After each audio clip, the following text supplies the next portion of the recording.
আরজিকরে যে ঘটনা ঘটেছে দুর্ভাগ্যজনক আমাদের জন্য। আমরা এমন এক রাজ্যে বসবাস করছি যে রাজ্যের একজন স্বাস্থ্যমন্ত্রী মহিলা, আপনার পুলিশ মন্ত্রী মহিলা, মুখ্যমন্ত্রী মহিলা হওয়ার পরেও আমাদেরকে এখনও যে মহিলার সাথে অন্যায় হলো, যে ইনজাস্টিস হলো, যার সাথে অন্যায় হয়েছে, তার জন্য সে যাতে ন্যায় পায় সেজন্য আমাদেরকে রাস্তায় আন্দোলন করতে হচ্ছে।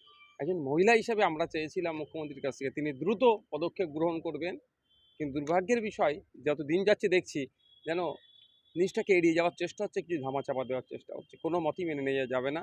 আমাদের স্টুডেন্ট ফ্রন্ট আজকে স্বাস্থ্য ভবনে আমাদের একটা ডেপুটেশন ছিল, কিন্তু মমতা ব্যানার্জি এত ভয় পেয়েছে আমাদের ছাত্র যুবদেরকে যে ডেপুটেশন দেওয়ার আগেই তাদের মেট্রো স্টেশন থেকে প্রশাসনকে কাজে লাগিয়ে তাদেরকে ডিটেন করেছে। আমাদের প্রায় 14-15 জন যোদ্ধাকে তারা ডিটেন করেছে। এখন তারা রিলিজ পাচ্ছে। আমি এসেছি, যদি রিলিজ না দিত আমাদের পরে আমরা